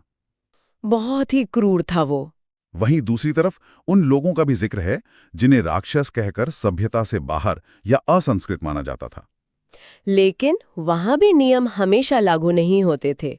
अगर हम महाभारत को ही देखें तो भीम का विवाह हिडिंबा नाम की एक राक्षसी से होता है। ये कोई छोटी मोटी घटना नहीं है। उन दोनों का पुत्र होता है घटोत्कच, जो महाभारत के युद्ध में पांडवों की तरफ से लड़ता है और एक बहुत ही निर्णायक भूमिका निभाता है। बिल्कुल, ये दिखाता है कि समाज में एकीकरण या घुलने मिलने की प्रक्रिया लगातार चल रही थी। जिन्हें बाहरी या बर्बर कहा गया, वे भी मुख्य धारा की राजनीति और महाकाव्यों में अपनी जगह बना रहे थे। ब्राह्मणीय नियम हर जगह और हर किसी पर लागू नहीं हो पा रहे थे। सही बात है। और जब हम नियमों के लागू न होने की बात करते हैं तो संपत्ति और जेंडर से जुड़ा एक प्रसंग है जो धर्म और अधिकारों की पूरी धारणा को ही झकझोर कर रख देता है। आप द्रौपदी वाले प्रसंग की बात कर रहे हैं ना? जी, पैतृक संपत्ति पर तो सिर्फ बेटों का हक था और स्त्रियों के पास स्त्रीधन होता था जो उन्हें शादी के वक्त मिलता था। लेकिन अधिकार असल में किसके पास कितने थे, इसकी सबसे बड़ी परीक्षा द्यूत क्रीड़ा यानी पासे के उस खेल में हुई जिसने महाभारत की नींव रखी। युधिष्ठिर द्वारा द्रौपदी को दांव पर लगाना, ये इतिहास के सबसे विवादास्पद और तनावपूर्ण क्षणों में से एक है। बेशक, युधिष्ठिर अपना सब कुछ हारने के बाद अपनी पत्नी को दांव पर लगाते हैं और हार जाते हैं। लेकिन इसके बाद भरी सभा में जो होता है वो सिर्फ एक रानी का अपमान नहीं है, वो एक बहुत बड़ी कानूनी और नैतिक बहस की शुरुआत है। और द्रौपदी का वो सवाल? हाँ, द्रौपदी वहां खड़ी होकर रोने या सिर्फ दया की भीख मांगने के बजाय एक ऐसा तीखा सवाल पूछती हैं जो वहां बैठे सारे जानकारों को निरुत्तर कर देता है। द्रौपदी का वो सवाल था, क्या आपने मुझे दांव पर लगाने से पहले स्वयं को हारा था? कमाल का सवाल है ये। ये महज गुस्से में पूछा गया सवाल नहीं था, ये एक बहुत ही पैना कानूनी तर्क था। उनका तर्क ये था कि अगर युधिष्ठिर खुद को पहले ही हार चुके थे तो एक दास बन जाने के बाद उन्हें किसी और स्वतंत्र व्यक्ति को दांव पर लगाने का क्या अधिकार रह गया था। बिल्कुल। और क्या एक पत्नी अपने पति की कोई निजी संपत्ति या वस्तु है जिसे वो जब चाहे जुए में हार सकता है? ये रोंगटे खड़े कर देने वाला क्षण है। ये प्रसंग हमें ये सोचने पर मजबूर करता है कि उस दौर का समाज भी महिलाओं के अधिकारों, स्वामित्व और आजादी को लेकर कितना उद्वेलित था। द्रौपदी का वो सवाल आज के समय में भी उतना ही प्रासंगिक लगता है जितना शायद हजारों साल पहले रहा होगा। और सिर्फ व्यक्ति ही नहीं, उस समय पूरी की पूरी नई विचारधाराएं जन्म ले रही थीं जो ब्राह्मणवादी समाज के जन्म आधारित नियमों पर सीधा प्रहार कर रही थी। जैसे कि बौद्ध धर्म। बिल्कुल, बौद्ध धर्म इसका सबसे बड़ा उदाहरण है। उन्होंने सामाजिक प्रतिष्ठा के उस पूरे ढांचे को ही सिरे से खारिज कर दिया जो ये मानता था कि कोई व्यक्ति सिर्फ इसलिए श्रेष्ठ है क्योंकि वो ऊंचे कुल में पैदा हुआ है। इस बौद्ध नजरिए को समझने के लिए ना मध्यम निकाय ग्रंथ का एक प्रसंग बहुत दिलचस्प है। इसमें अवंतिपुत्र और कच्चायन के बीच एक संवाद होता है जो पूरी तरह से इस बात पर केंद्रित है कि असली ताकत वर्ण में नहीं बल्कि अर्थव्यवस्था में है। बहुत सही उदाहरण दिया आपने। उस संवाद का सार यही है कि अगर कोई शूद्र मेहनत करके अपार संपत्ति कमा लेता है तो वो इतना सक्षम हो जाता है कि वो किसी क्षत्रिय या यहाँ तक कि किसी ब्राह्मण को भी अपने सेवक के रूप में काम पर रख सकता है, यानी पैसा बोलता है। हाँ, बौद्ध धर्म का ये तर्क बेहद यथार्थवादी और व्यावहारिक था। वे कह रहे थे कि समाज में आपकी जगह आपके जन्म से नहीं बल्कि आपकी आर्थिक स्थिति और आपके कर्मों से तय होती है। पैसा और संसाधन ही वो असली ताकत है जो सामाजिक पदानुक्रम को ऊपर नीचे कर सकते हैं। और ये बात हमें सत्ता के एक और बहुत ही आधुनिक लगने वाले विचार की तरफ ले जाती है। अगर राजा भगवान का भेजा हुआ नहीं था और जन्म से कोई श्रेष्ठ नहीं था, तो ये पूरी राजशाही व्यवस्था शुरू कैसे हुई? ये एक बड़ा दार्शनिक सवाल है। इसका जवाब हमें बौद्ध ग्रंथ सुत्त पिटक में मिलता है। वहाँ एक कहानी है जो बताती है कि शुरुआत में सभी इंसान बहुत ही शांति और समानता के साथ रहते थे, लेकिन धीरे धीरे लोगों के मन में लालच पैदा हुआ। लोगों ने जरूरत से ज्यादा संपत्ति जमा करनी शुरू कर दी, जिसके कारण समाज की पूरी व्यवस्था बिगड़ने लगी। चोरी, फरेब और अपराध बढ़ने लगे। और यहीं से जन्म लेता है महासम्मत का विचार। महासम्मत? जी। सुत्त पिटक के अनुसार जब समाज में अराजकता फैल गई तो लोगों ने ये इंतजार नहीं किया कि कोई देवता आकर उनकी रक्षा करेगा, बल्कि उन्होंने आपस में विचार विमर्श किया और तय किया कि वे अपने ही बीच में से एक ऐसे व्यक्ति को चुनेंगे जो क्रोधित होने पर क्रोध करें और गलत काम करने वालों को सही दंड दे सके। एक तरह से अपना नेता चुना। बिल्कुल। इस चुने हुए व्यक्ति को ही महासम्मत यानी महान चुने हुए की उपाधि दी गई। ये तो बिल्कुल आज के लोकतंत्र या सोशल कॉन्ट्रैक्ट की तरह लगता है। मतलब राजा को किसी भगवान ने नहीं बल्कि खुद जनता ने चुना था। बिल्कुल।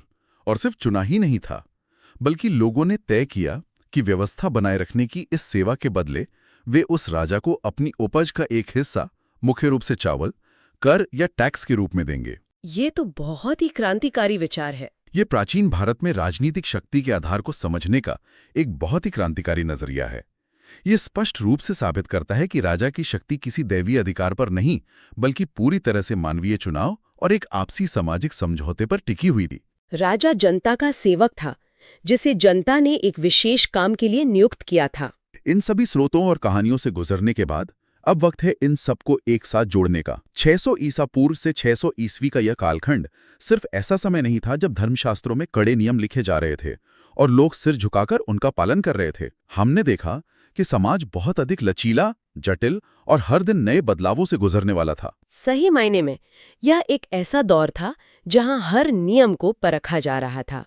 सातवाहन रानियों का अपने पिता का गोत्र न छोड़ना एक बगावत थी, और मंदसौर के बुनकरों का अपनी आर्थिक स्थिति बदलना। हाँ, वो ये बताता है कि समाज में रास्ते बंद नहीं थे। द्रौपदी के वे तीखे निडर कानूनी सवाल और बौद्ध धर्म का ये साफ साफ कहना कि आर्थिक स्थिति ही असली ताकत है, ये सब हमें बताते हैं कि नियम जरूर बनाए गए थे, लेकिन जमीनी हकीकत में उन नियमों को रोजाना चुनौती भी दी जा रही थी। लोगों की जीवन की जटिलताएं शास्त्रों के श्लोकों से कहीं ज्यादा बड़ी थीं। बिल्कुल। ये सारी बातें एक बहुत ही गहरी सोच की तरफ ले जाती हैं। अक्सर हम ये मान लेते हैं कि प्राचीन भारत में नियम पत्थर की लकीर हुआ करते थे और उस समय का समाज बस उन्हीं लकीरों पर चलता था। लेकिन जब हम देखते हैं कि महाभारत जैसे विशाल और पूजनीय ग्रंथ में ही उन नियमों के खिलाफ इतनी बड़ी बहसें, बगावतें और तर्क छिपे हुए हैं, तो ये एक बिल्कुल नया सवाल खड़ा करता है। एक बहुत ही प्रासंगिक सवाल। जरा सोचने वाली बात है।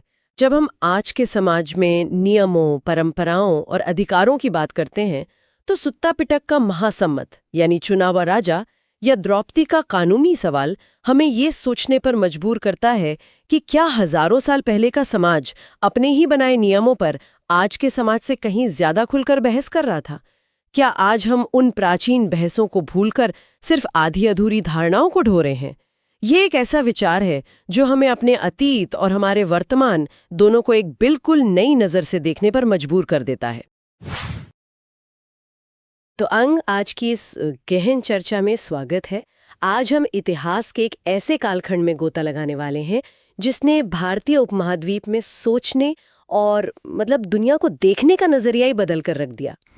हम बात करें ईसा पूर्व 600 से लेकर ईसा संवत 600 के बीच के उस दौर की, जब समाज सिर्फ पुराने अनुष्ठानों और कर्मकांडों तक सीमित नहीं रहा। बिल्कुल, एक बहुत बड़ा बदलाव आ रहा था। हाँ, ये वो समय था जब लोगों ने जीवन और मृत्यु के सबसे गहरे सवालों को पूछना शुरू किया।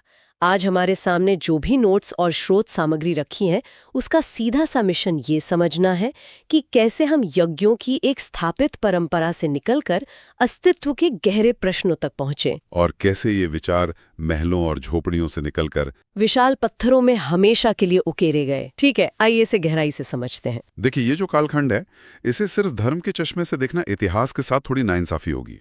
असल में ये एक बहुत बड़ी बौद्धिक क्रांति का समय था। एक वैचारिक क्रांति। एकदम सही। उस वक्त समाज एक ऐसे मोड़ पे खड़ा था जहां लोगों ने ये मानना बंद कर दिया था कि जो बातें पीढ़ियों से चली आ रही हैं वे ही अंतिम सत्य हैं। मतलब पुरानी मान्यताओं को खुले तौर पर चुनौती दी जा रही थी। हाँ, लोग अब तर्क कर रहे थे, बहस कर रहे थे और ये जानने की कोशिश कर रहे थे कि आखिर हमारे यहाँ होने का असली मतलब क्या है। और ये सब अचानक से तो नहीं हुआ होगा। अगर हम थोड़ा पीछे जाएं तो ऋग्वेद के समय में जीवन पूरी तरह से यज्ञ और अनुष्ठानों के इर्द गिर्द ही घूमता था। बिल्कुल, प्रकृति की पूजा होती थी। हाँ, लोग अग्नि, इंद्र और सोम जैसे देवताओं की पूजा करते थे। मैंने इन नोट्स में कुछ प्रार्थनाएं पढ़ी और वो बहुत ही व्यावहारिक थीं। भौतिक सुखों के लिए। हाँ, जैसे लोगों को मवेशी चाहिए थे, पुत्र चाहिए थे या फिर लंबी उम्र चाहिए थी। कोई बहुत गहरा दार्शनिक सवाल नहीं था।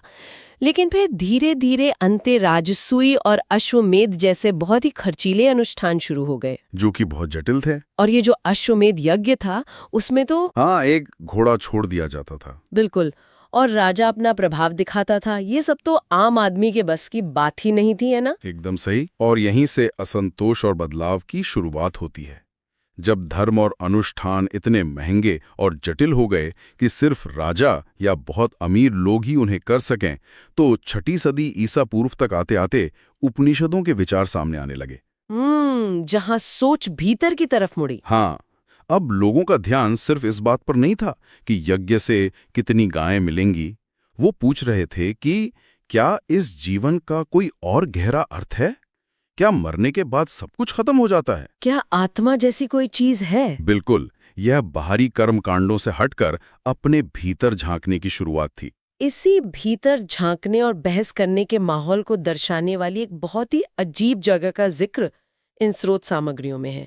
इसका नाम है कुटागरशाला। कुटागरशाला, हाँ। अब नाम सुनकर लगता है जैसे कोई स्कूल या पाठशाला रही होगी, लेकिन नोट्स कहते हैं कि ये नुकीली छत वाली झोपड़ियां थीं। वहां असल में होता क्या था? मैं सोच रही थी कि क्या वो कोई आश्रम थे? कुटागरशालाएं असल में जंगलों या उपवनों में बनी वो जगहें थीं जहां घुमक्कड़ विचारक और दार्शनिक रुकते थे, और वहां बहुत ही जबरदस्त बौद्धिक युद्ध होते थे। बौद्धिक युद्ध? हाँ, ये विचारक वेदों के प्रभुत्व पर सीधे सवाल उठाते थे। एक गुरु अपने शिष्यों के साथ आता था और दूसरे गुरु को शास्त्रार्थ यानी डिबेट के लिए चुनौती देता था। मतलब ये आजकल के सोशल मीडिया डिबेट्स या रैप बैटल जैसा कुछ था? हाँ, ये तुलना काफी सटीक है। मैंने तो यहाँ तक पढ़ा कि जो इन बहसों में हार जाता था, उसे और उसके सारे अनुयायियों को जीतने वाले गुरु की बात माननी पड़ती थी और उसका शिष्य बनना पड़ता था। बिल्कुल। जरा सोचिए, एक बहस हारी और आपके सारे फॉलोअर्स सामने वाले के पास चले गए। ये दिखाता है कि विचारों को लेकर समाज में कितनी आक्रामकता और जीवंतता थी। और सबसे बड़ी बात, इन बहसों में सिर्फ ईश्वर या अध्यात्म की बातें नहीं होती थीं। अच्छा।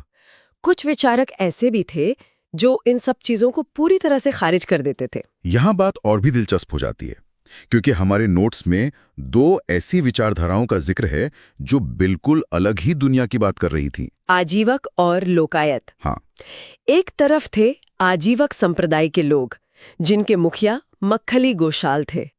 उनका मानना था कि सब कुछ नियति है, यानी पहले से तय है, सब कुछ पूर्व निर्धारित। उन्होंने इसे समझाने के लिए धागे के गोले का उदाहरण दिया कि जैसे धागे के गोले को फेंकने पर वो उतना ही खुलेगा जितना उसे खुलना है, वैसे ही इंसान के सुख दुख मापे हुए हैं। लेकिन जरा रुकिए, अगर सब कुछ पहले से तय है तो मतलब अगर आज कोई अपराध करे तो वो भी नियति थी। इसमें इंसान की अपनी मर्जी कहाँ गई? यही तो इस दर्शन की सबसे बड़ी बात थी। आजीवक मानते थे कि इंसान के हाथ में कुछ नहीं है, कोई फ्री विल नहीं है। आप जो भी कर रहे हैं वो एक बड़ी योजना का हिस्सा है जिसे बदला नहीं जा सकता। ये तो बहुत ही चरम विचार है ना? और अगर हम इसे व्यापक परिप्रेक्ष्य से जोड़ें तो दूसरी तरफ इसके बिल्कुल विपरीत सोचने वाले लोग भी थे। लोकायत संप्रदाय, जिसके एक बड़े विचारक थे अजीत केशकम्बलन। हाँ, जो घोर भौतिकवादी थे। बिल्कुल।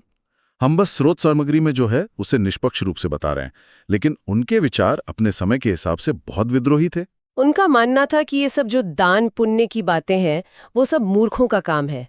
उनके हिसाब से मृत्यु के बाद कुछ नहीं बचता। इंसान सिर्फ 4 चीजों से बना है, मिट्टी, पानी, आग और हवा। 4 तत्व।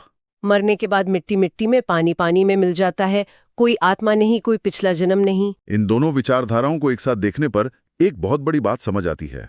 यह इस बात का सबूत है कि उस समय के भारतीय समाज में विचारों की आजादी किस स्तर की थी। असहमति की पूरी गुंजाइश थी। बिल्कुल। वेदों को नकारने वाले, ईश्वर को ना मानने वाले और पूरी तरह से भौतिकवादी लोगों को भी अपनी बात कहने का पूरा हक था, और लोग उन्हें सुनते भी थे। असहमति के लिए समाज में एक बहुत गहरी जगह थी। और शायद विचारों की इसी आजादी और पुराने कर्मकांडों के विरोध के बीच से वो 2 महान विचारधाराएं निकली जिन्होंने इतिहास की धारा मोड़ दी, जैन धर्म और बौद्ध धर्म, जो आज भी मौजूद हैं। अगर जैन धर्म की बात करें तो उनके यहाँ तीर्थंकर का विचार है, जो जीवन रूपी नदी पार करने में मदद करते हैं। उनके 5 महाव्रत हैं: हत्या न करना, चोरी न करना, झूठ न बोलना, ब्रह्मचर्य और संपत्ति न जोड़ना। लेकिन जो बात मुझे सबसे ज्यादा हैरान करती है वो है उनका अहिंसा का सिद्धांत। मतलब जानवरों और इंसानों तक तो ठीक है, लेकिन जैन दर्शन मानता है कि पत्थर, चट्टान और पानी की बूंद में भी जान होती है। हाँ, ये अहिंसा का चरम रूप है। जैन मुनि और साध्वियां जो दिनचर्या अपनाते थे वो बहुत ही कठोर थी। वे अपने मुंह पर कपड़ा बांधते थे ताकि सांस लेते हुए कोई सूक्ष्म जीव न मर जाए। रास्ते को बुहारते हुए चलना। बिल्कुल, ताकि किसी कीड़े पर पैर न पड़ जाए।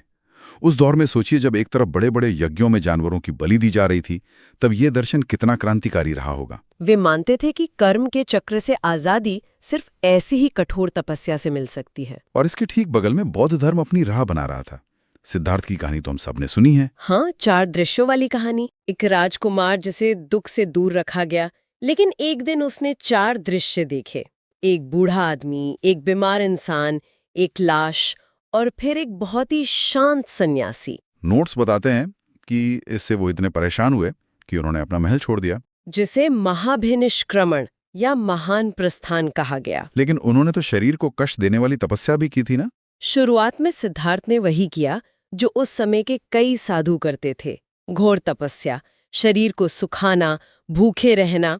लेकिन जल्द ही उन्हें समझ आ गया कि न तो महल की अत्यधिक विलासिता से कुछ हासिल होगा और न ही खुद को भयंकर कष्ट देने से। फिर उन्होंने क्या किया? तब उन्होंने एक मध्यम मार्ग निकाला, यानी बीच का रास्ता। इसी रास्ते पर चलकर उन्हें ज्ञान मिला और वे बुद्ध कहलाए। उनकी शिक्षाएं बहुत ही तार्किक थीं। उन्होंने 2 मुख्य बातें कहीं, अनिच्छ और अनैत। हाँ, पहली अनिच्छ, यानी दुनिया में सब कुछ अनित्य है। इसे ऐसे समझिए कि जैसे एक नदी दूर से देखने पर हमेशा एक जैसी लगती है, लेकिन असल में उसका पानी हर पल बदल रहा होता है। आप एक ही नदी में दोबारा पैर नहीं रख सकते। दुनिया भी वैसी ही है, सब कुछ बदल रहा है। और दूसरी बात अनात, यानी आत्मा जैसी कोई स्थायी चीज नहीं है। मतलब सब कुछ बदल रहा है, इसलिए किसी भी चीज से लगाव रखना ही दुख का कारण है। बुद्ध ने ये बातें सिर्फ हवा में नहीं कहीं। उन्होंने इन विचारों पर चलने के लिए लोगों का एक पूरा समूह बनाया जिसे संघ कहा गया। संघ की स्थापना। भिक्षुओं का ये समूह बहुत सादगी से रहता था। हमारे नोट्स बताते हैं कि वे सिर्फ बुनियादी चीजें रखते थे और खाने के लिए भिक्षा पर निर्भर रहते थे। यहाँ सबसे आकर्षक बात यह है कि ये संघ कोई साधारण धार्मिक मठ नहीं था।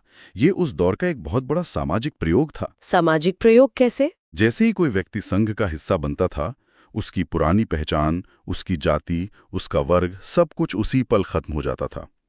चाहे वो महलों का राजा हो या सड़कों पर भीख मांगने वाला कोई व्यक्ति, संघ के अंदर सब एक बराबर थे। ये तो जन्म पर आधारित व्यवस्था पर बहुत बड़ी चोट थी। बहुत बड़ी। ये एक समतामूलक समाज था। समानता की बात करें तो मैंने पढ़ा कि शुरुआत में संघ में सिर्फ पुरुष ही जा सकते थे, लेकिन बुद्ध के बहुत ही करीबी शिष्य थे आनंद। उन्होंने बार बार बुद्ध से आग्रह किया कि महिलाओं को भी ये हक मिलना चाहिए, और अंततः बुद्ध मान गए। बुद्ध की अपनी उपमाता महाप्रजापति गौतमी संघ में शामिल होने वाली पहली भिक्षुनी बनी। इन नोट्स में थेरी महिलाओं का भी जिक्र है। जी हाँ, थेरी वो महिलाएं थीं जिन्होंने अपने प्रयास से निर्वाण यानी मुक्ति प्राप्त कर ली थी। और जो दूसरों को शिक्षा देती थी। ये तो बहुत ही सशक्त करने वाला विचार है। उस प्राचीन काल में जहां महिलाओं का जीवन घर की चारदीवारी और सामाजिक बंधनों में जकड़ा हुआ था, वहां उनका घर छोड़कर आध्यात्मिक आजादी पाना एक बहुत ही अभूतपूर्व कदम था। लेकिन एक सवाल मेरे दिमाग में आ रहा है। ये सारे लोग सांसारिक सुख सुविधाओं और संपत्ति से दूर भाग रहे थे, सादा जीवन जी रहे थे, तो फिर अचानक से पत्थरों की इतनी विशाल और भव्य संरचनाएं, जिन्हें हम स्तूप कहते हैं, वो कैसे बन गईं? ये एक बहुत ही अच्छा सवाल है। भौतिकता को नकारने वाले दर्शन ने इतनी बड़ी भौतिक इमारतें क्यों खड़ी कर दी? ये एक बहुत ही लाजवाब विरोधाभास है। असल में जब बुद्ध का महापरिनिर्वाण हुआ तो उनके शरीर के पवित्र अवशेषों जैसे अस्थियों को अलग अलग जगहों पर दफनाया गया और उनके ऊपर मिट्टी के टीले बनाए गए। अशोकावदान नाम के ग्रंथ से हमें पता चलता है कि बाद में सम्राट अशोक ने बुद्ध के इन अवशेषों को कई महत्वपूर्ण शहरों में बंटवा दिया और आदेश दिया कि उन पर विशाल स्तूप बनाए जाएं। ये स्तूप सिर्फ इमारतें नहीं थे, वे बुद्ध की उपस्थिति का प्रतीक बन गए। जब मैं इन नोट्स में स्तूप की बनावट के बारे में पढ़ती हूँ तो थोड़ी उलझ जाती हूँ। इसमें इतने सारे तकनीकी शब्द हैं, अंड, हर्मिका, यष्टि, छतरी, वेदिका, प्रदक्षिणा पथ। ये सब सुनकर दिमाग में कोई साफ तस्वीर नहीं बनती। आखिर एक आम इंसान की आंखों से देखें तो ये स्तूप दिखते कैसे थे? चलिए इसे थोड़ा आसान बनाते हैं। कल्पना कीजिए एक उल्टे रखे हुए विशाल कटोरे की। ठीक है, एक उल्टा कटोरा। वो जो गोल गुंबद जैसा हिस्सा है उसे अंड कहा जाता था। अब उस उल्टे कटोरे के सबसे ऊपरी हिस्से पर एक छोटी सी बालकनी या छज्जे जैसी चौकोर संरचना सोचिए। इसे हर्मिका कहते थे।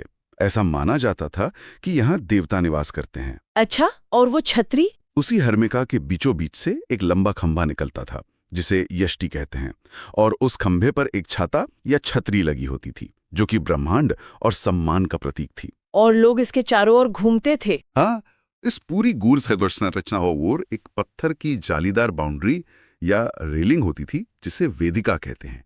इसी के अंदर लोग परिक्रमा करते थे जिसे प्रदक्षिणा पथ कहा गया। तो इस सब का असल में क्या मतलब है? क्या सम्राट अशोक जैसे राजाओं ने अपनी ताकत दिखाने के लिए मजदूरों से ये सब जबरदस्ती बनवाया था? बिल्कुल नहीं, और यही इस पूरी कहानी का सबसे खूबसूरत हिस्सा है। ये विशाल स्तूप केवल राजाओं के आदेश या उनके खजाने से नहीं बने थे। इनमें आम जनता का, कारीगरों का और व्यापारियों का बहुत बड़ा योगदान था। आम लोगों का पैसा लगा था। हाँ, सांची के स्तूप का एक बहुत ही शानदार उदाहरण है। वहां के एक भव्य तोरण द्वार पर साफ लिखा है कि इसे विदिशा के हाथी दांत का काम करने वाले कारीगरों ने दान किया था और बनाया था। जरा सोचिए, जो कारीगर जीवन भर नाजुक हाथी दांत पर बारीक काम करते रहे हों, उन्होंने पत्थर के विशाल टुकड़ों पर छेनियां चलाईं। ये दिखाता है कि ये धम्म आम लोगों के दिलों में कितनी गहराई तक बसा हुआ था। सही कहा। एक और चीज जो मुझे बहुत हैरान करती है वो है इन स्तूपों पर बनी मूर्तियां। नोट्स में साफ लिखा है कि शुरुआत में बुद्ध को कभी इंसान के रूप में मूर्तियों में नहीं दिखाया गया, तो फिर उन्हें कैसे दर्शाते थे? उन्हें सिर्फ प्रतीकों से दिखाया जाता था, क्योंकि उनका निर्वाण एक ऐसी अवस्था थी जिसे इंसान के रूप में बांधा नहीं जा सकता था। तो कौन से प्रतीक इस्तेमाल होते थे? जैसे ज्ञान प्राप्ति को एक खाली सिंहासन और बोधि वृक्ष के रूप में दिखाया गया। सारनाथ में उनके पहले उपदेश को एक चक्र से दर्शाया गया और उनके देह त्यागने को स्वयं स्तूप के प्रतीक से दिखाया गया। लेकिन सिर्फ खाली सिंहासन या पहिए को देखकर आम जनता कैसे जुड़ती? शायद इसीलिए उन लोगों ने कहानियों का सहारा लिया। नोट्स में जातक कथाओं का बहुत जिक्र है। बुद्ध के पुराने जन्मों की कहानियां। हाँ, जिन्हें पत्थरों पर उकेरा गया। मैंने वैसांतर जातक के बारे में पढ़ा। ये कहानी तो बहुत ही भावुक कर देने वाली है। एक ऐसा राजकुमार जो इतना बड़ा दानी था कि उसने अपना राजपाट, अपना सब कुछ, यहाँ तक कि अपनी पत्नी और बच्चों को भी दान में दे दिया। ये सुनकर आज थोड़ा अजीब लग सकता है, लेकिन इन कहानियों को पत्थरों पर इसलिए उकेरा गया ताकि अनपढ़ आम जनता भी मूर्तियों को देखकर दान और त्याग का महत्व समझ सके। दृश्य कथाएं एक तरह से। बिल्कुल। कला इतिहासकार आज भी इन पत्थरों को समझने के लिए लिखित जातक कथाओं का ही सहारा लेते हैं। इसके अलावा बौद्ध धम्म ने एक और बहुत समझदारी का काम किया। उसने स्थानीय लोक परंपराओं और मान्यताओं को नकारा नहीं, बल्कि उन्हें अपना लिया। हाँ, इसका सबसे सटीक उदाहरण सांची के तोरण द्वार पर झूलती हुई उस स्त्री की मूर्ति है, शालभंजिका। शालभंजिका, जी। नोट्स के अनुसार उस समय गांव के लोगों का ये मानना था कि अगर ये स्त्री किसी पेड़ को छू ले तो उसमें फूल खिल उठते हैं।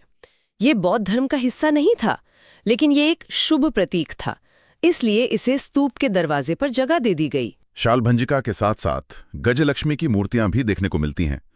कमल पर बैठी एक स्त्री जिसके ऊपर हाथी अपनी सूंड से पानी छिड़क रहे हैं। इसे लोग अलग अलग तरह से देखते हैं ना? हाँ, कुछ इतिहासकार इसे बुद्ध की मां माया का प्रतीक मानते हैं, तो कुछ इसे सौभाग्य की देवी मानते हैं। लब्बलुबाब यह है कि बौद्ध धम्मा कोई बंद या अड़ियल व्यवस्था नहीं था। उसने स्थानीय कहानियों, यक्षों और प्रकृति के प्रतीकों को खुद में समाहित किया। यही वजह थी कि ये इतनी तेजी से दूर दूर तक फैल गया। ये बहुत ही लचीला धर्म था। लेकिन ये एक महत्वपूर्ण सवाल खड़ा करता है। कला और स्थापत्य के इतने बड़े बड़े अजूबे समय के साथ बचे कैसे, या क्या वो सभी बच पाए? इतिहास ने दो महान स्तूपों अमरावती और सांची के साथ बिल्कुल अलग अलग सलूक किया है। अमरावती के स्तूप की कहानी तो सच में बहुत दुखद है। नोट्स बताते हैं कि 1796 के आसपास जब इसकी खोज हुई तो ये अपने समय का सबसे भव्य स्तूप था। पर उसे बचाया नहीं जा सका? नहीं, हमारे यहाँ उस वक्त इस विरासत की कद्र करने वाले नहीं थे। स्थानीय लोगों और बाद में ब्रिटिश अधिकारियों ने वहां से पत्थर निकालने शुरू कर दिए। मूर्तियां उखाड़ उखाड़ कर मद्रास, लंदन और बंगाल के म्यूजियम्स में भेज दी गईं। आज वहां उस महान इमारत के नाम पर सिर्फ एक खंडहर बचा है। ये किसी भी इतिहास प्रेमी का दिल तोड़ने के लिए काफी है। अमरावती का विनाश हमारी नासमझी का एक बहुत बड़ा स्मारक है, लेकिन गनीमत है कि सांची के स्तूप का ये हश्र नहीं हुआ। सांची कैसे बच गया? सांची के बचने का एक बहुत बड़ा कारण एच कोल जैसे लोगों की समझदारी थी। उन्होंने उस समय एक बहुत ही कड़ा तर्क दिया था कि असली और प्राचीन कलाकृतियों को उनके मूल स्थान पर ही रहना चाहिए, जिसे अंग्रेजी में इन सितु कहते हैं। वहीं पर सुरक्षित रखना। हाँ, उन्होंने कहा कि अगर आपको म्यूजियम में कुछ रखना ही है तो प्लास्टर ऑफ पेरिस की कॉपी बनाकर ले जाइए, असली चीजें मत उखाड़िए। और सांची को बचाने में भोपाल की बेगमों के योगदान को तो बिल्कुल नहीं भुलाया जा सकता। शाहजहां बेगम और सुल्तान जहां बेगम ने इसके संरक्षण के लिए पैसे दिए। उन्होंने बहुत काम किया। वहां एक म्यूजियम बनवाया, ठहरने के लिए गेस्ट हाउस बनवाया। ये हमें सिखाता है कि इतिहास को बचाने के लिए सिर्फ नियम काफी नहीं होते, एक सामूहिक इच्छा शक्ति और संसाधनों की भी जरूरत होती है। आज अगर हम सांची की सुंदरता को अपनी आंखों से देख पाते हैं तो ये उन्हीं प्रयासों का नतीजा है। तो अगर हम अपनी इस पूरी चर्चा को समेटें, हाँ। तो 600 ईसा पूर्व से 600 ईसा संवत के इस काल ने हमें क्या दिया? इसने हमें सवाल पूछना सिखाया, यज्ञों से निकलकर जीवन के अर्थ तक। बिल्कुल। इसने हमें बताया कि कैसे वेदों के एकाधिकार को चुनौती दी गई, कैसे जैन और बौद्ध धर्म ने आकर समाज को जन्म के आधार पर नहीं बल्कि कर्म और समानता के आधार पर तौलना सिखाया।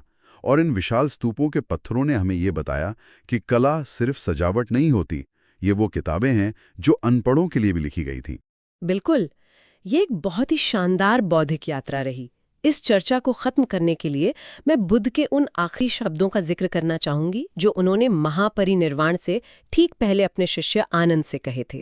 क्या थे वो शब्द? उन्होंने कहा था, अप दीपो भव, यानी तुम सब अपने लिए खुद ही ज्योति बनो, क्योंकि तुम्हें खुद ही अपनी मुक्ति का रास्ता ढूंढना है। ये बात हजारों साल पहले भी सच थी और आज भी उतनी ही ताकतवर है। सच में बहुत ही गहरा संदेश है। और इस ऐतिहासिक यात्रा को समाप्त करने से पहले मैं श्रोताओं के दिमाग में एक विचार छोड़ना चाहता हूँ। बताइए। जरा सोचिए, आज हम इतने बड़े बड़े कंक्रीट और कांच के शहर बना रहे हैं। अगर आज से हजारों साल बाद भविष्य के पुरातत्वविद हमारे इन शहरों की खुदाई करेंगे, तो उन्हें इन पत्थरों और कंक्रीट के मलबे में हमारी कौन सी मान्यताएं मिलेंगी? ये सोचने वाली बात है। हमारे बनाए मॉल्स और दफ्तरों को देखकर वो हमारे समाज, हमारे सुख दुख और हमारी कहानियों के बारे में क्या निष्कर्ष निकालेंगे? ये तो सच में सोचने पर मजबूर कर देने वाला सवाल है कि हम अपने पीछे कौन सा इतिहास गढ़ रहे हैं। विचारों, विश्वासों और पत्थरों में छिपे इतिहास की इस गहरी बौद्धिक चर्चा में हमारे साथ शामिल होने के लिए बहुत बहुत धन्यवाद। ज्ञान और जिज्ञासा का ये सफर यूं ही जारी रहेगा। धन्यवाद।